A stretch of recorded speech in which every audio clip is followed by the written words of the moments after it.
Chad, welcome to the show today. Thanks, man. Good to be on here. This is Oh great. man, it's been a while. I think obviously working with us on our mentoring program a little while back, and I think we saw you here last in 2022, back in the heyday, and you've really scaled your portfolio to a really high level. So I was like, daggone, it's time to connect the chat and see how he's doing. And I do want to know though, when you got involved in real estate, this was maybe even before multifamily. Like, what was going on in your life? Like, what kind of job did you have? And why did you even get into real estate in the first place? So we're about to hit 500 episodes of this podcast. Can you believe that? And I want you to be part of it. So if this show has helped you on your journey to financial freedom in any way, then take a minute to record a short video or voice memo and send it in. Just head over to thefreedompodcast.com/500 and tell us your story, ask your number one question, and I might answer it live on the show. We're going to feature some of your submissions and even send out some Freedom merch. But submissions do close November 11th. So head on over to thefreedompodcast.com/500. Yeah, good question, Michael. My role in real estate wasn't from a childhood, family upbringing. Really, it came as a way to solve a tax problem. And before real estate, I spent about 18 years in the credit card processing industry. I did pretty well for myself. It's all residual income and commission based. But I had a big tax problem to solve, and I just started looking at as in 2017 into real estate as an avenue to solve that for me and my family. And my CPA agreed, and before long, I bought a 4 unit property, bought a 15 unit property, bought a 20 unit, and then it became a business after that. So you got right into multifamily. Why not single family? Why did that not solve or address your tax problem? It probably could have solved the tax problem, but everything I had read and learned from other mentors was that, why buy one door at a time, one home at a time, when you can buy a 5 unit property, 10 unit property, and it's much less work than buying 10 homes at once compared to 10 unit property. There's more So, scalability. well, that's true. You're right about that. But then the objection comes like, I need more money. Like I need this much money for a townhouse. I can probably swing that myself or get a HELOC. Once you're getting the 10, 20 unit, I need more money. And most people go, I'm stuck. I need to save more money to get into the game. How did you overcome that Yeah, thinking, at I least the was mindset? yeah, I was probably unique to some of your listeners and some investors to where I had done pretty well for myself in the last, 18 years.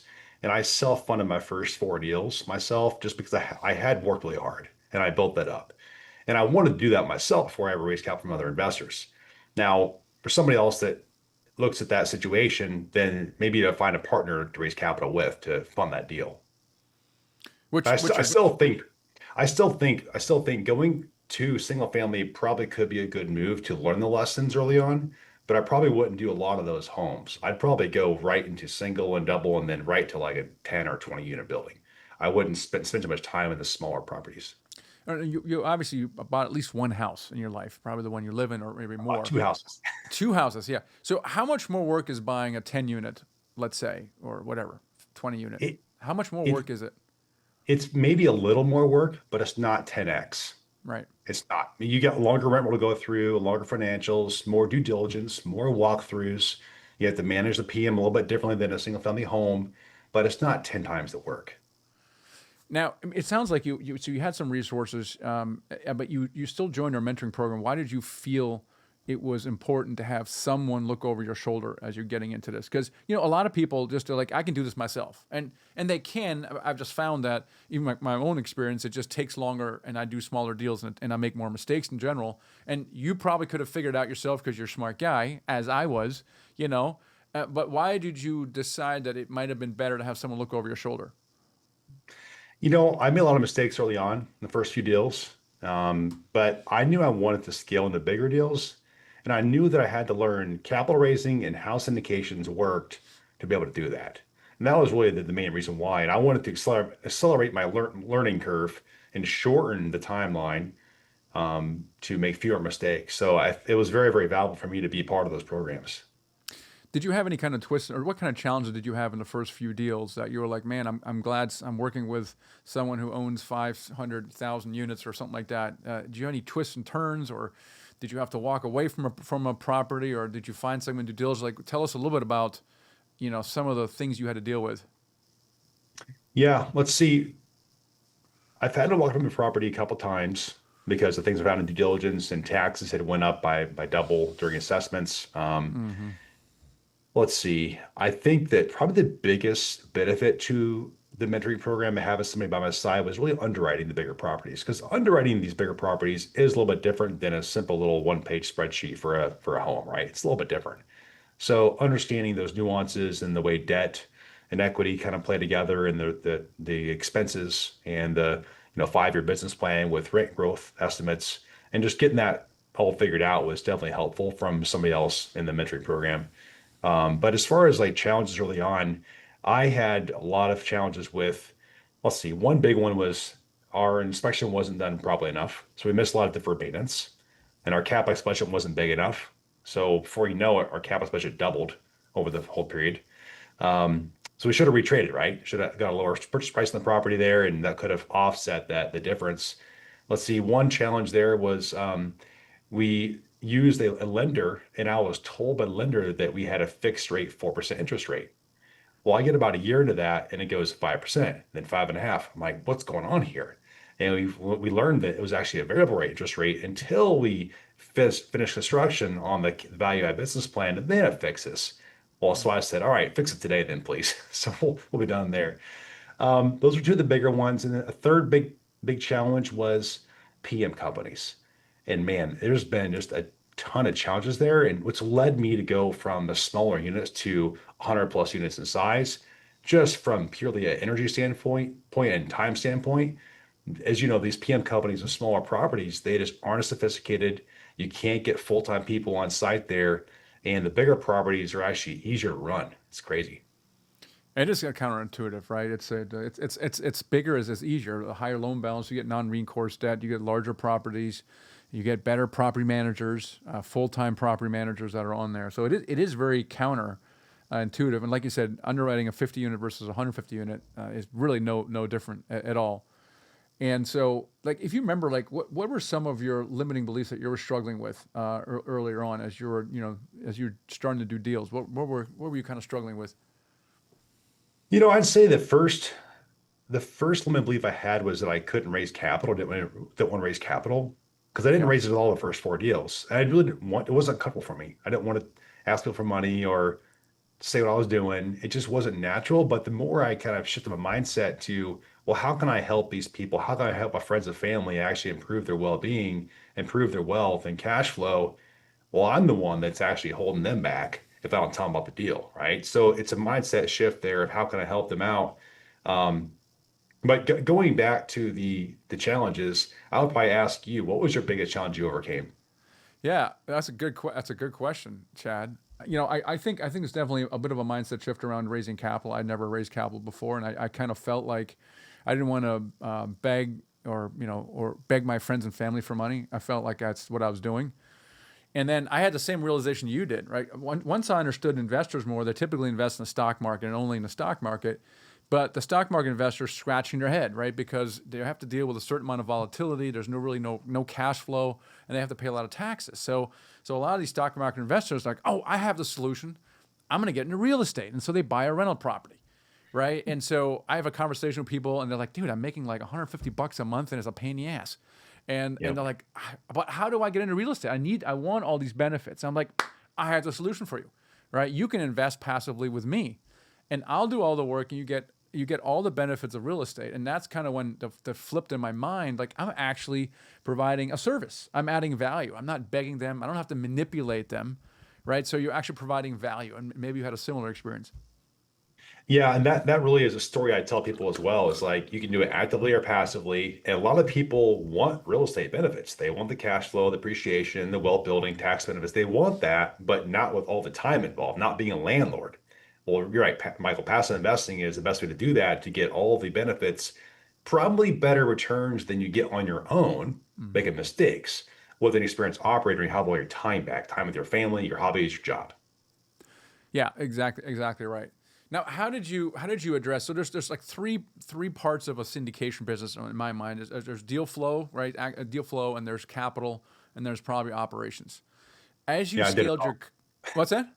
I did it It, all first. you did, okay. Well, let's talk about. So you did it all at first because in the beginning you didn't have any partners, right? It was just you.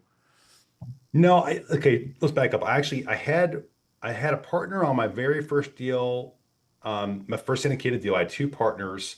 I found the deal, underwrote the deal. One guy was the asset manager and one guy was the capital raiser. So Okay. that was our first syndicated deal. All Yes. right. But after Okay. that, I said no more, and there's a story to that.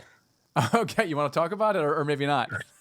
Yeah. Well, we'll leave the names out of that. But I mean, just they're great guys. But long story short is like that's what really catapulted me into capital raising because, Mm, you know, we all did our own parts, did a great job. But on this particular deal, we had to close by the end of the year to get bonus appreciation 100%, December 31st, 2022. yeah. And we were $400,000 short of the capital needed. So I made a member loan to get it done. We got paid back the next 2 months, but that showed me like, okay, it was a big raise, it was a big challenge there. We got it done, but I had to learn capital raise. I have to help people in my network. And that's when Focus Capital was born. Did a very small deal to test it out, see what would happen, got it done pretty quickly, and then kind of ramp it from there.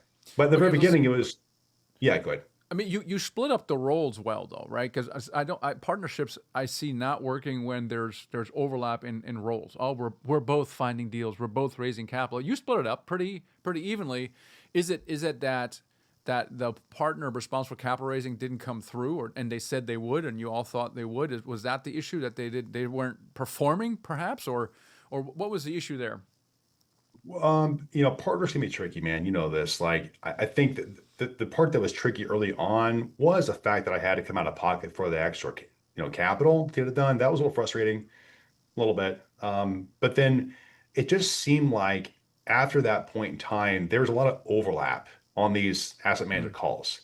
Like we mm. had a lot of chiefs, not very many Indians, and it really just solidified my belief that I've got to create a company that can run the whole deal from finding the deal, raising the capital, asset management, and we could bring people in for maybe two parts if that's needed, but we have to be the asset manager, nobody else. It's got to be one person in charge to run the whole deal. Now the challenge is, okay, in the beginning you don't have a lot of money coming in. I mean, right? Because you're trying to quit your job and replace your income, so you're going to take all the acquisition fees, which is super cool. That leaves you with the asset management fees, which are not that much. So Pennies. you hire an Yeah, asset manager, scraps. right? You hire an asset manager. This is like close to a six-figure hire, right? So how did you start? And this is why the only currency we have is equity, right? So we throw equity around because everyone's willing to work for free for equity, and then as the income goes higher, we can afford to hire people on. And so you had that in partnership. It didn't quite work out as you thought, but then where did you go from there? How did you fill those seats in? Were you doing everything yourself, or at one point did you bring on team members?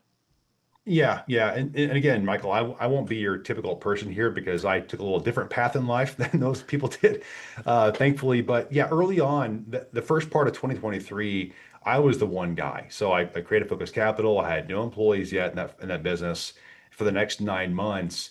And I bought a couple more deals that year. And so it still wasn't a lot of revenue to support, the business, but I had cash flow from the first four deals that I bought on my own.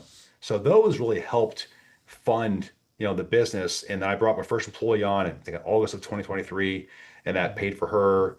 And then we did a deal that winter, and then did a couple more last year.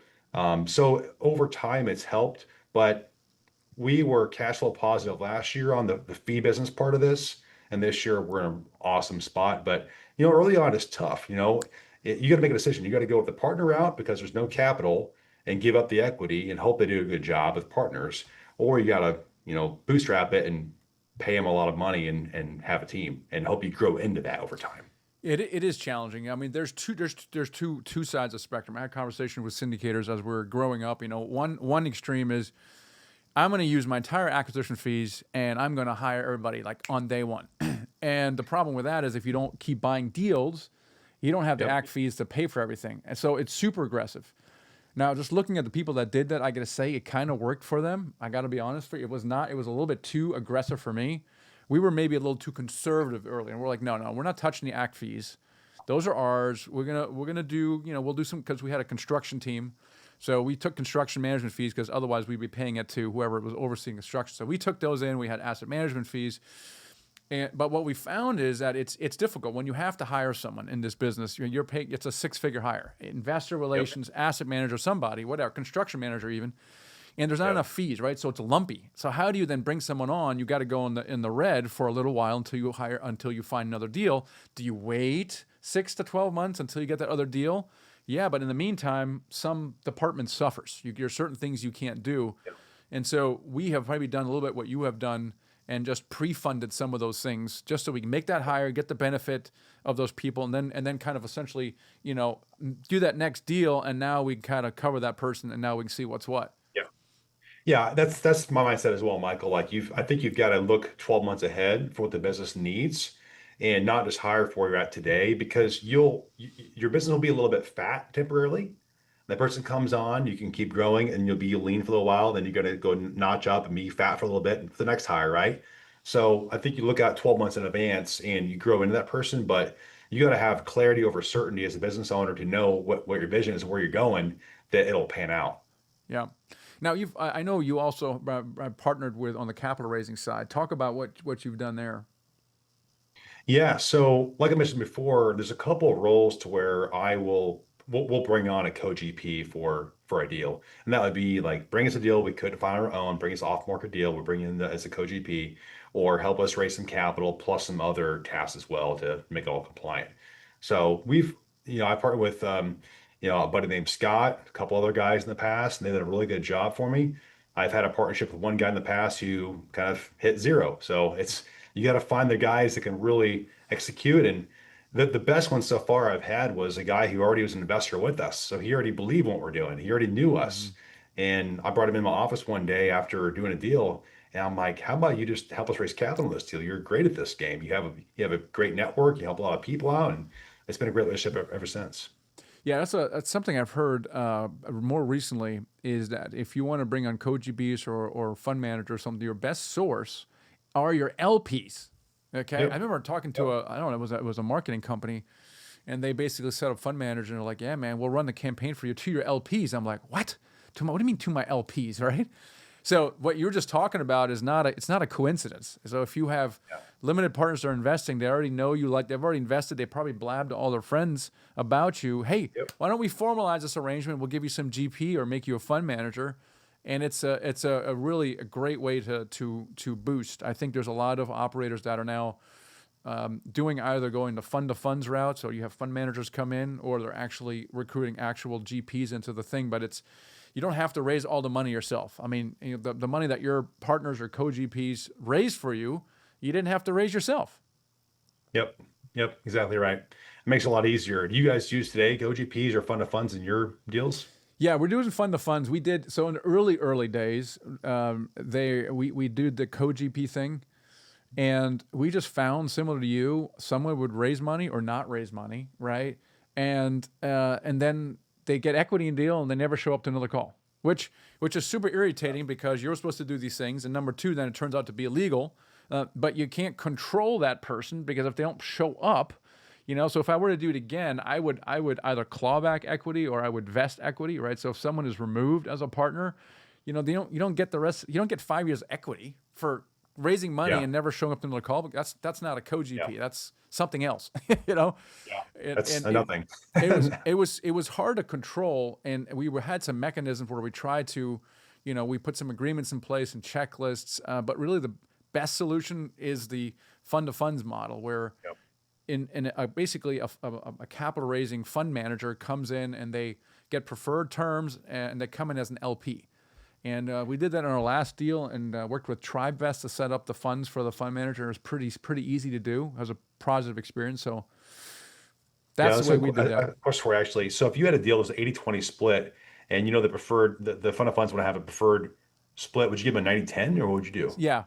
Well, you have to figure out how the way you want to construct it. Ideal is that the funds investors get about the same return as your direct investors, LPs. and then you got to construct a spread for the fund manager to make whatever the return. And there's typically a range of fund managers want to make between 10 and 15% of capital raised over 5 years, something Yep. like that. So it's becoming more and more where we're trying to get more and more you're not just underwriting a deal and getting investor returns. You're trying to bake in a fund manager return now. It's wild, right? So I'm like, well, can I be more at 15? Can I offer them a little bit more? Can I get them a nice bottle of wine, perhaps, so they raise money for me and not some other operator?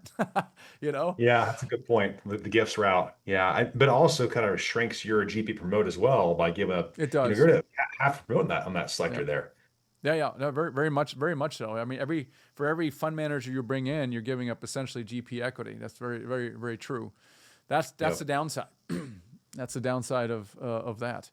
So Maybe limit them like a small part of the equity, not all of it. something like that. Yeah, exactly. Yeah, So, interesting. So actually, I want to talk something we kind of skipped over, but I want to talk about it because you were saying you were earning a lot of money at your previous job. And we get this a lot.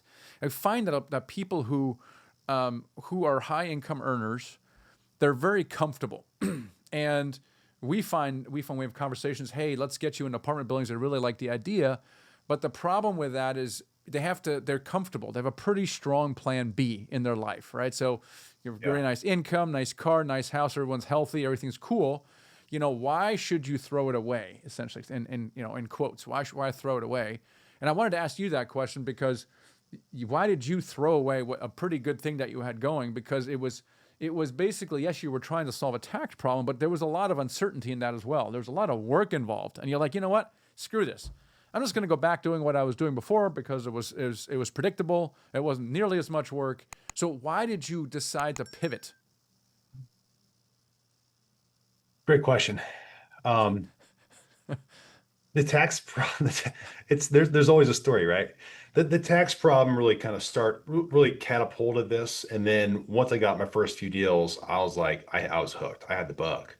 And when your heart's in something or not in something anymore, then that may kind of lead you to your next course in life. And I'm a very challenged person. I did well in my last business, and I still receive income today from that business today. It's all residual. So I didn't like abandon it completely. I hired somebody to kind of keep it going and do the customer service work. But I really wanted to pursue real estate because I felt like it was a better challenge for me to kind of do something to the next level. And actually, I wanted to lead people and develop people and help make an impact than just my own paycheck.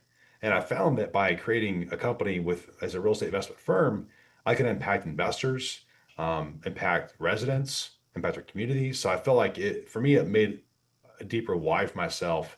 And yeah, it's been a lot of work, a lot of time, a lot of work, man. But it's been a lot more rewarding too. I mean, I was in a bit of a similar situation when I got started because I made a bunch of money through a software IPO. So I was like coasting. But then I read Rich Dad Poor Dad in 2004, and that Yep. really threw me Same. for a loop. I'm like, I have a good amount of money in the bank, but it's not enough money to like not do anything for the rest of my life because I think I was like 30 at the time. Yeah. And so I'd work 10 years and I'd have to work another 30. And think that for me, that was it. Like the idea of having to work another 30 years and we worked, it was a software startup. So we worked like 60 hours a week. We're young, we're doing all this cool stuff. I have to do this again and again and again. I was like, oh my gosh, like, I don't know. I really wanted passive income so badly. And I did all kinds of misguided things, ended up losing my entire my software IPO millions in my pursuit of financial freedom. But I really wanted permanent passive income. And Yeah. because now I felt like I had more of a security and more control, and I'm kind of working on my own terms. Like I could work hard if I want to, but I can take 2 weeks off, the same thing. And I couldn't do Yeah. that at my job, right? If at the time we were still at our desk. And I was just like, I just 10 years, like it was fun, but it was a lot of work. I was like doing another 30 years of that. It's like, Dad, it was not attractive to me at all. So to me, that's kind of what made a difference for me.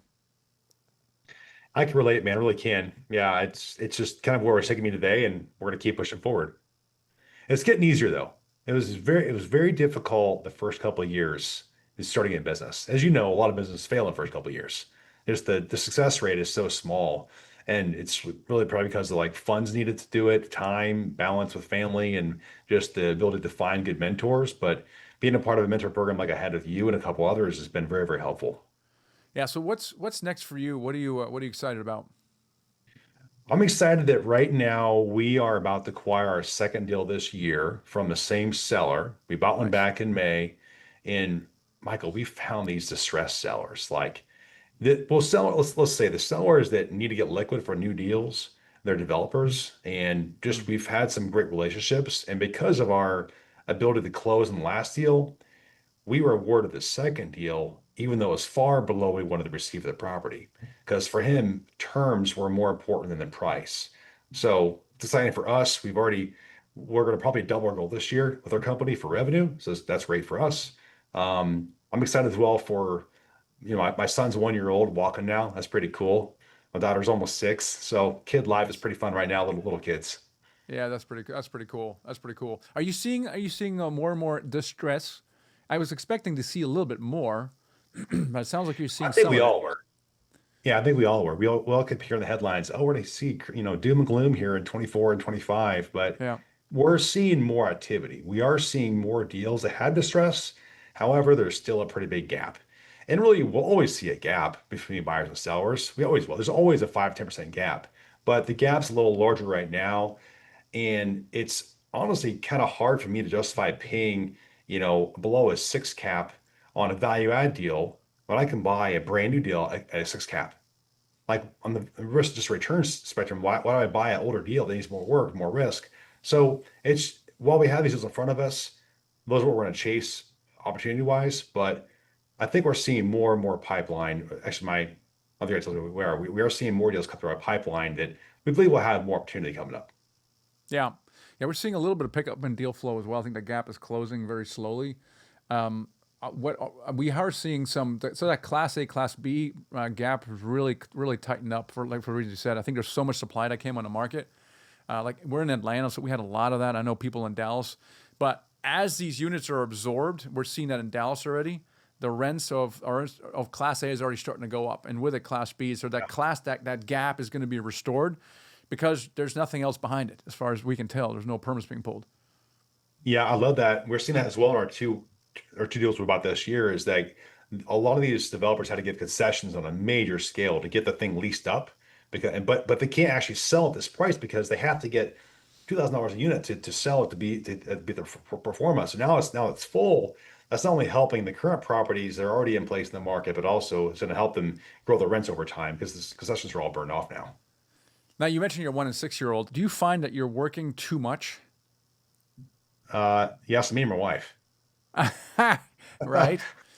Are you struggling with Uh, with that as well? Because the problem with being an entrepreneur, you're on your own, you're building wealth, super cool. But you can yeah. always do more. If you did more, you can make more money. It's never done, man. The list is always going. But I do, balance is a struggle for me. I'll admit that. It's a struggle because when you're building a business at a few years old, like there's a lot going on, right? You're still wearing a lot of hats. You're in a lot of different seats. You're trying to manage people and learn how to hire people and fire people. It's a lot going on. But I'm getting better at it every day. And for me, it's been more about creating non-negotiables in my life and creating that present time with a family, phone away time and being home for dinner if I can, or seeing them in the morning. But I probably can't give them like a massive quantity of time, but I can give them more quality of time when I'm there. Yeah, I think it's a constant struggle as an entrepreneur is to find that life balance. And now it's just your own damn fault. No one's telling you to do it. It's you're I just know. doing it to yourself. My wife would say, "You